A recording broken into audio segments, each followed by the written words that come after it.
T Smalls, what it do, baby? What's going on, Mr. Weatherman? How you doing, sir? It's a beautiful day. We have Miss Carletta, aka Booster Girl, aka Pinky Tuscadero. That's what I heard. That's old school right there now. Yeah, that is old school. That's from I think the show Happy Days, Pinky. Yeah. Yeah. Oh, Right. you calling me Pinky because I got a pink motorcycle. There you go. So it goes with it. Pinky Uh-oh. Tuscadero. Yeah. T Small, show us some love. Man, we talking under the tree.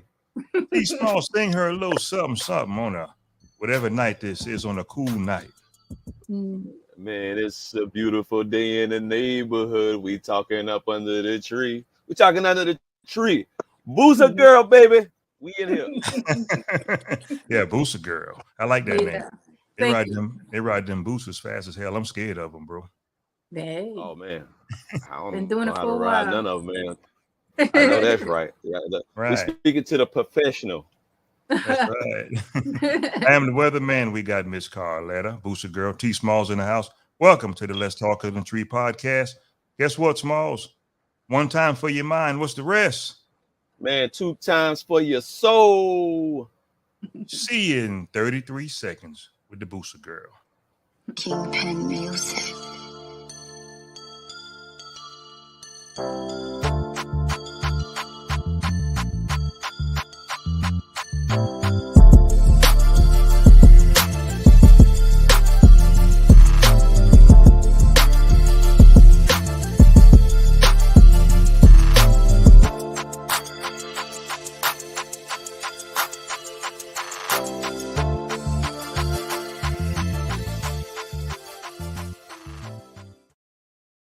Okay, we're back. Smalls, I knew you wanted a bike, but I think that Miss Carletta got one of them real fast bikes. I don't think you want to ride that, brother, just starting off. Hey man, she got one of them bikes, man. When you ride, if you a first time rider, you jump on that, you gonna bust your ass. Yeah, it's definitely for the experienced person. Right. Do you like that speed? And also, how long you been riding bikes? Most people start, when they're kind of young.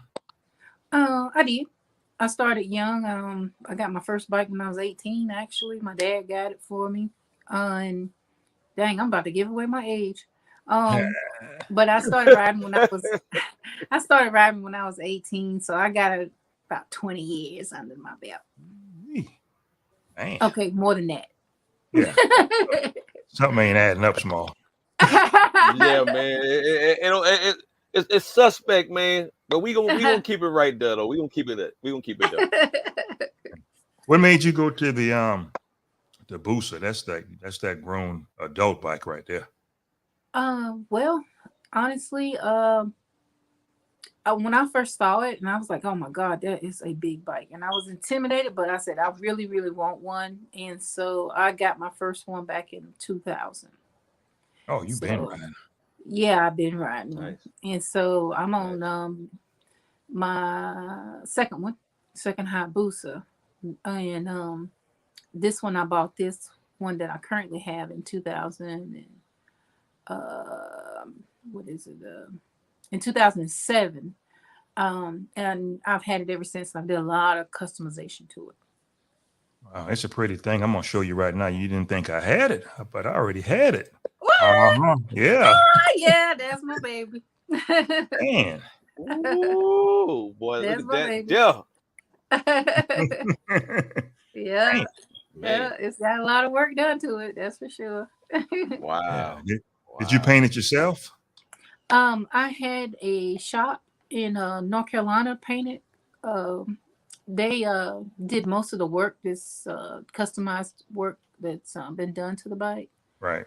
So there's a lot of upgrades and modifications that's been done to it, but they did the majority of them. How's the biker world as a female, in the bike world?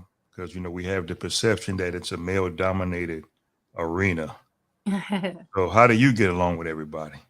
I get along with people very well. I've been around the bike scene for a long time, and I think like now versus even 5 years ago, it's a whole lot. It's a lot different for women. It's better. Um, but I mean, these women that are riding now, I mean, a lot of them they just go hard. I know women that ride cross country. They ride from New York to California, from California to Florida. Just like, wow, you guys are great because I ride across town and I'm like, my booty hurt. But that's because of the bike that I have. You Yeah, know, yeah. it's not built for long distance. I mean, it can be road long distance, but the customizations that I have done to it is like it's a show bike. Right. Uh, But it's a great environment for women now, and there's a lot of women doing great things in the motorcycle community. I ride a hog. You know what that is. Small say he gonna get him a hog. Harley Davidson. Harley, Yeah, that. yeah. Yeah. Well, Well, maybe yeah. one day, man, I join the biker crew, you know what I mean, and get on my hog and try not to fall off. You won't fall off, but you might fall over. Yeah.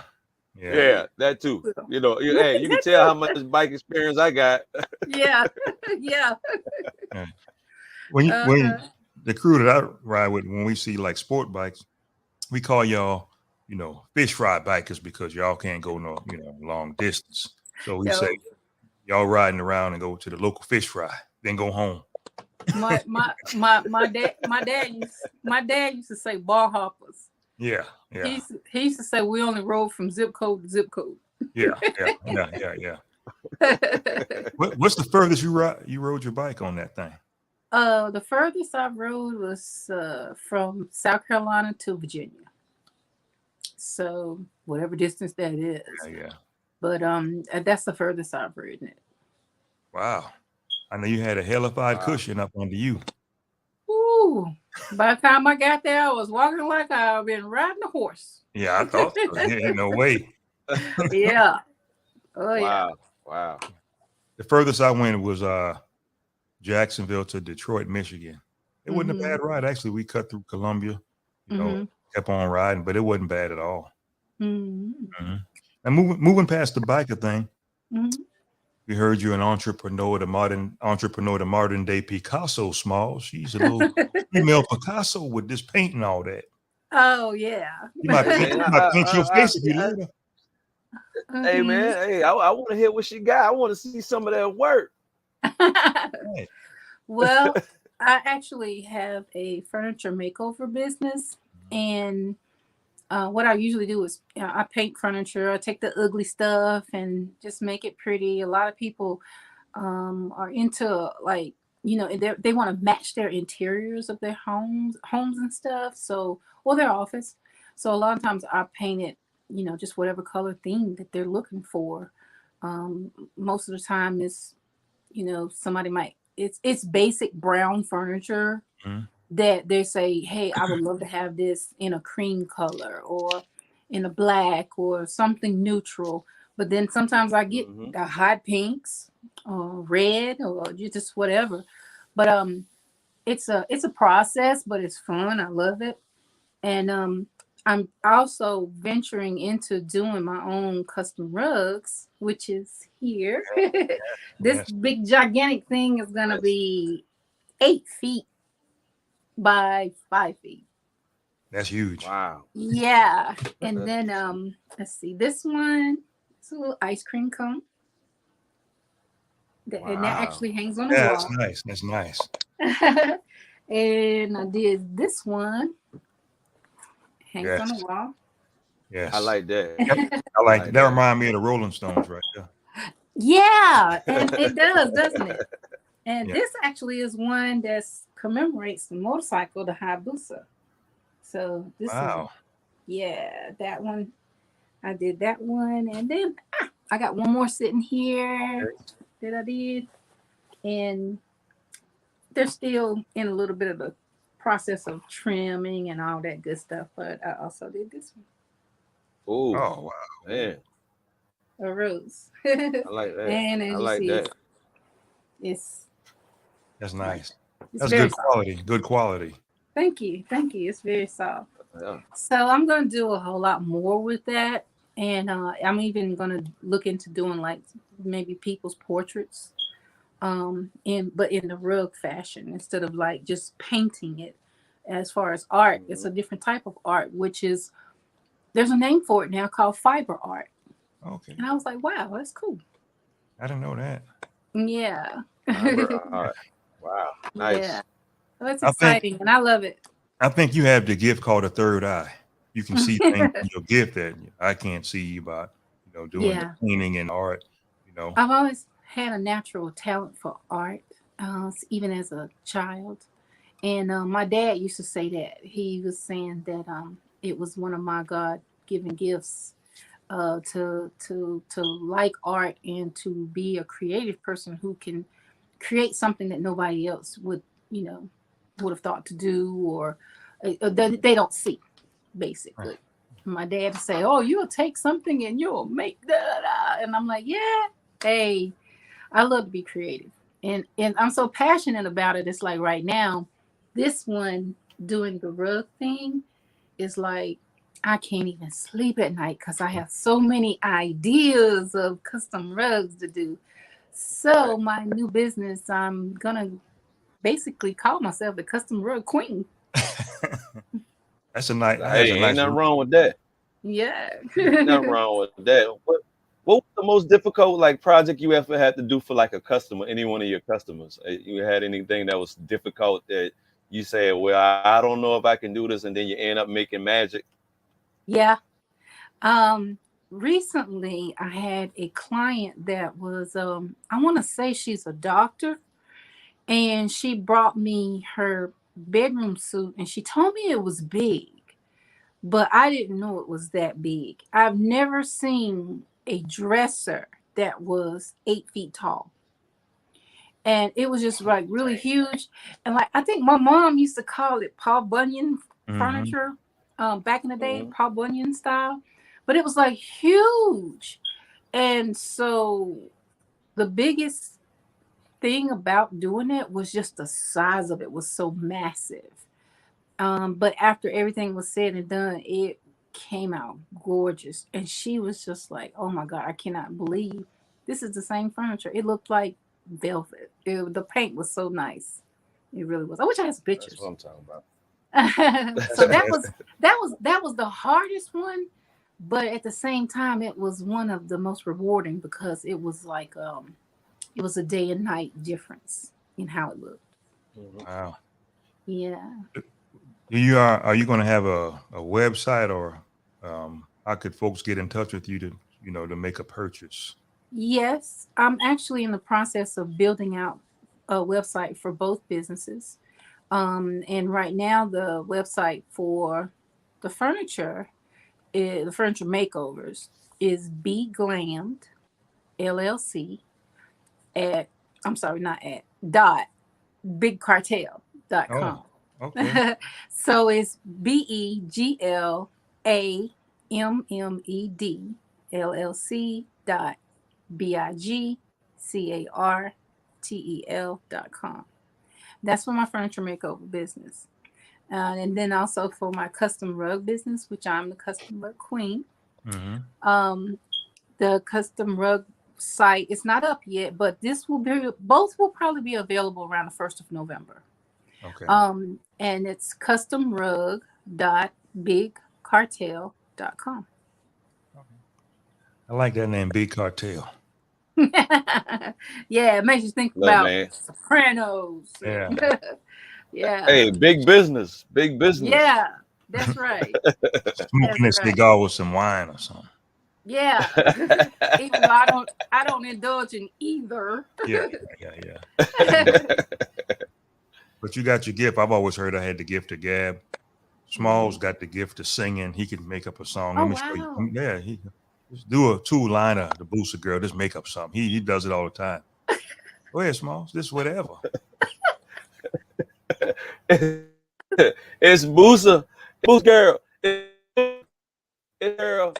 Queen. Queen Busa.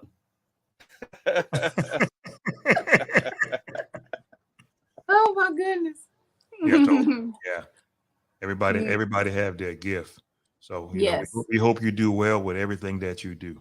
Thank you so much. Yeah. I appreciate You that. gotta have the eye to tiger, just keep on doing it. And one thing I preach about it, Smalls talk about it sometimes, is consistency. Mm-hmm. You have to be consistent. Mm-hmm. You sure do. Right. You sure do. And consistency pays off. Right. It really does. Right. Being consistent, and Right. you got to stay with it. Speaking of consistency, and I know this is something that we hadn't talked about, but being consistent is a big thing, because this is how I actually met the other guys with the Bottom of the Barrel podcast. Mhm. Is I lost a lot of weight, and like within a year's time, I've lost like a little over 80 pounds. Whoa. In a Yeah. year? Congratulations. Wow. Thank you. And being consistent basically is what got me to my goal of, losing the weight, and giving up sugar, and just eating healthy and just staying away from junk food. And it was a up and down thing until I realized, hey, if you stay on task and you just keep doing it, you're going to get the results that you're looking for. And it happened. It just started happening.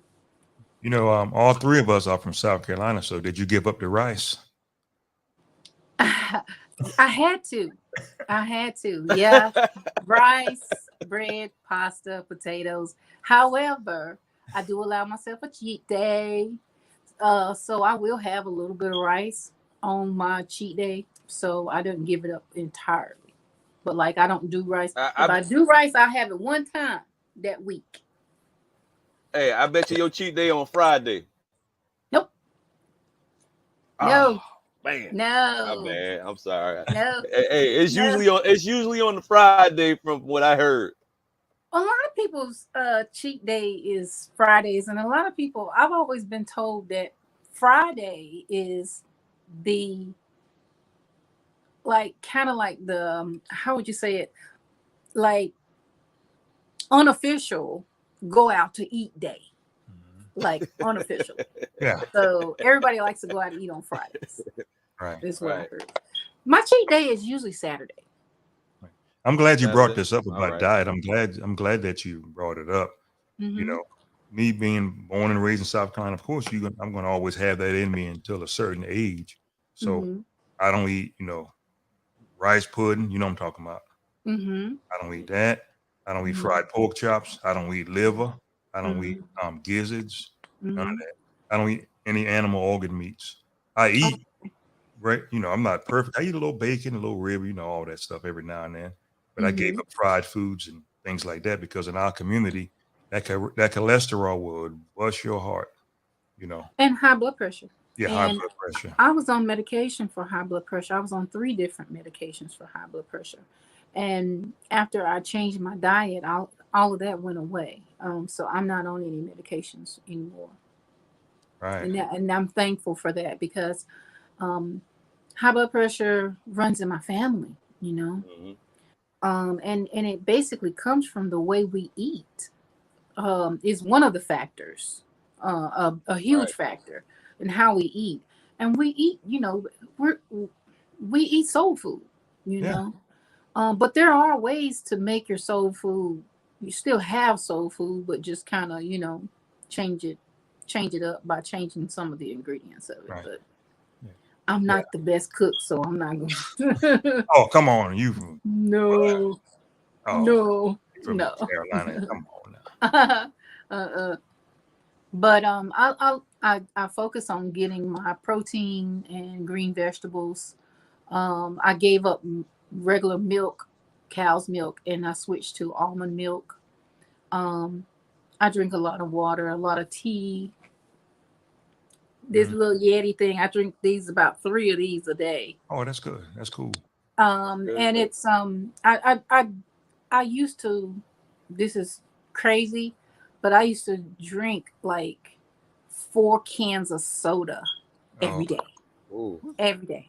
Ooh. Every day. I bet you it was Pepsi. Pepsi. Yep. I knew it. Pepsi. I That knew was my favorite. I knew it. Oh. I knew it. And Hey I man, have that's a not, South Carolina thing right there. Yeah, that's what I said. I Pepsi. gave up All soda. right. I don't even drink diet soda. I don't drink anything carbonated. Not at all. No Wow. soda. Yeah. The only thing I drink that's, I guess you could say, was kind of sweet would be those little packets that you add in the bottles of water. Oh yeah, The little flavor packets. Oh yeah. Yeah, Mhm. I do those. But other than that, most of the time I just drink tea or coffee Oh, okay. and water. Okay. Yeah.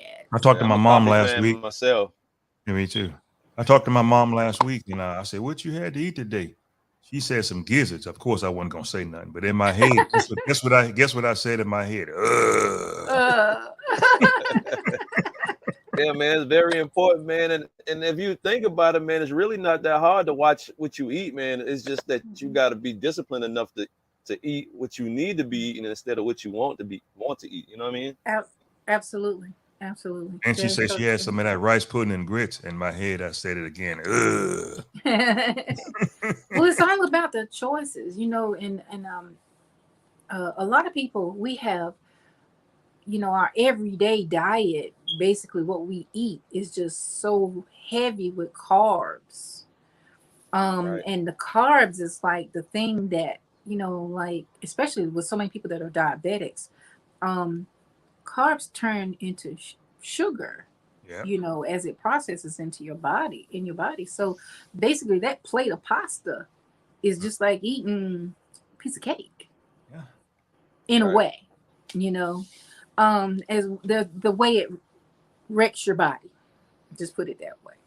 Right. So yeah, I definitely can say that it's a big difference in how I feel, my health, and everything. It's like even my energy is Mhm. a whole lot different, now that I changed my way of eating. Oh, okay, cool. You ever Mhm. thought about selling some of your products on Facebook Marketplace? Like my furniture, Yeah, and or the rugs or whatever. I do. I actually do. That's how I get the majority of my clientele for my furniture business is through Facebook Marketplace, and local, referrals. But for the most part, I'm on Facebook Marketplace all the time with my furniture.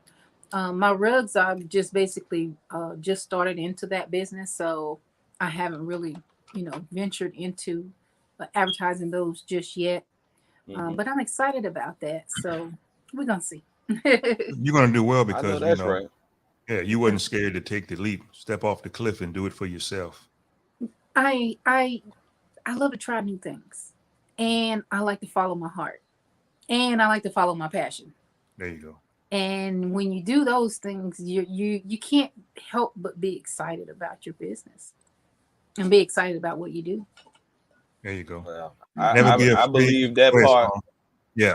Go ahead, I Small. believe that part right there is going to jump off because what you showed us on this podcast tonight, it ain't no doubt you're gonna get a lot of hits, man, because they're gonna be coming to you. Hey man, can you do this? Can you do that? Can you do this? Yeah, yeah. I'll do custom things.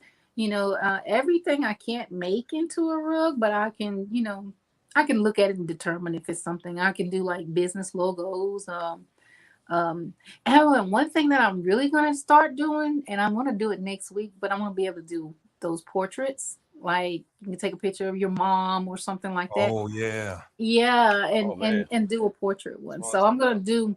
I have a 5-year-old granddaughter. So I'm gonna do hers first. All right. I think I told you this backstage. Never be afraid to fail for yourself because you Yes. tried it, and if you fail for Mhm. yourself, it's okay. Yeah.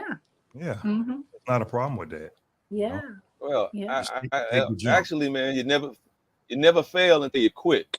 That's when you fail. Yeah. You know what I'm That's right. saying? You can That's go right. over and over and over 30, 40. You can do it 1,000 times, but that one time, man, might be your big break. And because Yeah. you didn't quit, man, you never fail. But when you stop, that's when you fail. Absolutely. Right. And never get into if somebody don't like this with you and they don't like this as far as what you're doing. They might say, you made too many rugs. Don't worry about that. You just keep pushing. Mm-hmm. Right. Mm-hmm. Yeah. Let's keep on going.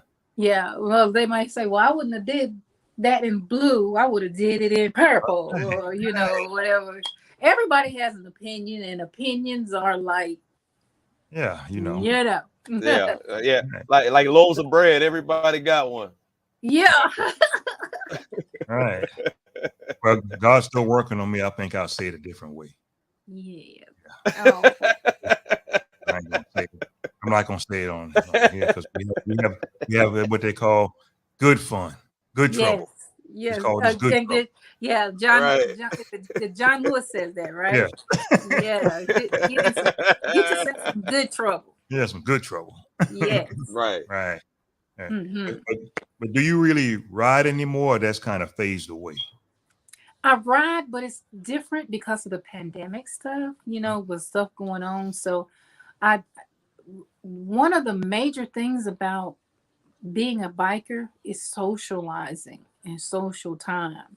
So for me, the whole COVID thing has changed the way I look at socializing. I can't socialize like we normally would do as being bikers. Now there's a lot of bikers out there that still socialize and everything, but because I care about, and not saying nobody else doesn't, but because I care so much about the elderly members of my family, I don't really be around a lot of people right now because I would never want to give them anything as far as being asymptomatic. My son actually has had COVID twice, and my granddaughter has had COVID. And they all were asymptomatic. They didn't have any signs of it at all. Wow. And so I because I know firsthand, and then my brother has had it, but he and his wife and their son, little baby, they experienced symptoms, but nothing. That basically like a bad flu. Right. Was the symptoms that they had. But I've lost at least 5 people that I know personally. No relatives of mine, thank goodness, but friends in the bike world, motorcycle world. All of them were bikers. And matter of fact, one of my really good friends, he's on Instagram, and he's an amazing photographer. And he had been dealing with COVID for about a month, and he just passed about 2 days ago. One of my friends was telling me. Oh, wow. Yeah. Condolences. Yeah. And I was just like, wow, that's crazy. I can't believe it. And the craziest thing is some of the people that you see and you view as some of the toughest people. I mean, this man has been through Iraq and, the military and wars and everything, and came back, and, this disease took him out, and I always looked at him as like almost like a hero, So oh man, that part scares me. I don't want to sound drab. But so cool. Right now, I don't participate in very many biker type things with a lot of people. However, I still ride. I just basically do my own little thing right now. Yeah, you have to pretty much. Yeah. You do. Yeah. And nothing is more fun than the social scene of the biker world. It is so fun. It really is. Yeah, it's a lot of fun. I used to actually host bike shows when the contest and stuff. So it's fun. It truly is. So there's nothing like it. But I miss it. But gotta wait. Gotta wait till things change. It's worth the wait. Worth the wait. It's worth the wait. It's worth the wait. You might even hear us promote you on the show. The year is 2026. Carletta is still waiting.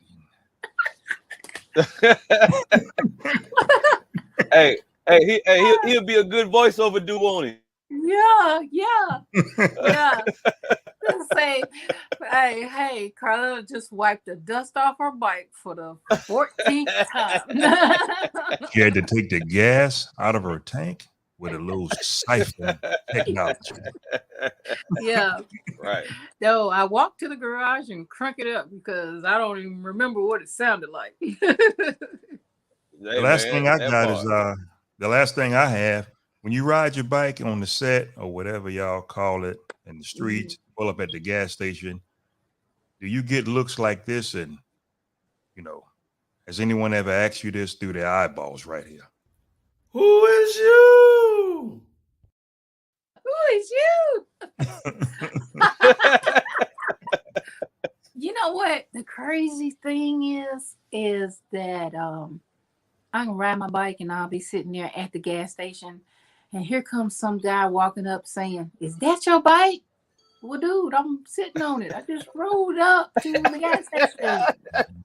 That's the big thing that women get a lot. You know, is that your bike? And they always ask, you know, and they're excited, and sometimes I guess they don't know what to say. They just want to initiate a conversation, Right. but you know, they're shocked because it's a big motorcycle. It is Right. It is huge. Right. But yeah, I get that a lot. Hey, Smalls, not to get off topic, but today I was riding a white dude, you know, he knows me. And when I pulled up, he said, he got out his car, he said, "Who is you?" Oh man. He said Yeah, they be playing man, video hey. games. Huh? I said, Hold yeah, on. man. Everybody saying that, man. He said he watched the show. He be playing video games, and when somebody win, he'll get up and say, "Who is you?" Hey man, I appreciate the love. I appreciate the love, man. Right. We appreciate you, Miss Carletta, aka Pinky Tuscadero. Yeah. Uh-huh. Hey, Small, say a little prayer for her. You know, her business is going to be striving, and she need to stay safe from Corona and the bike world from Corona and everything. Get it? Yeah. Thank you, Lord, man, for tonight, man. For Miss Boosa girl joining us on the panel tonight. Keep her safe in her endeavors. Keep her safe from the coronavirus. I wish her much success, God, on her entrepreneurship and business ventures. In your name we pray. Amen. Amen. As small as you got to do it live. Hit it. You know what? You know, hit that. Who was you? Do it live. Who is you? Yeah. I had a good time. Hey, give out your information. Give out your information one more time. Okay, I'm actually on Instagram too, also as Boosa Girl, and that's Boosa Girl 1, BUSAGIRL 1. That's my Instagram, and my website for my custom rugs is customrug.bigcartel.com, and my website for my furniture makeover business is beglammed.LLC.bigcartel.com. That's what I'm talking about right there. That's some power. Hey, weatherman, man. I got a request before we get out of here, man. Go ahead, bro. You have to show that bike one more time. Boy, that's a beautiful piece of machinery, Thank man. you. I can do that. That's when she get that name, Pinky Tuscadero. Yeah. Actually, her name is Miss Glam. That's Glam. what I call Look it. it up. Miss Glam. Look it up. Boy, that's a beautiful piece of machinery there, boy. Oh, Thank Lord, you. look at that. Oh, yeah. I love that. It's too pretty to ride, man. It's a head turner. That's for sure. Yeah. It's a head turner. A lot of times I'm riding it and people pull up next to me at a stoplight and they'll just go, "Hey, oh my God, that is pretty." Especially the ladies. The ladies love it, you know, and they just say, "Oh my God, that is so pretty." And I'm like, "Thank you." Right. I am the Weatherman on Facebook. Of course, I'm Pastor Palmer. Miss CJ Jamison, T Smalls in the house. Thanks for watching the Let's Talk Under the Tree podcast. One time for your mind, Smalls. What's the rest? Hit it. 2 times for your soul. Miss Jamison, stay on for about 30 seconds, and when we get off here, please, if you don't I sure mind. will. See, you wouldn't want to be you. We gone. Kingpin Music.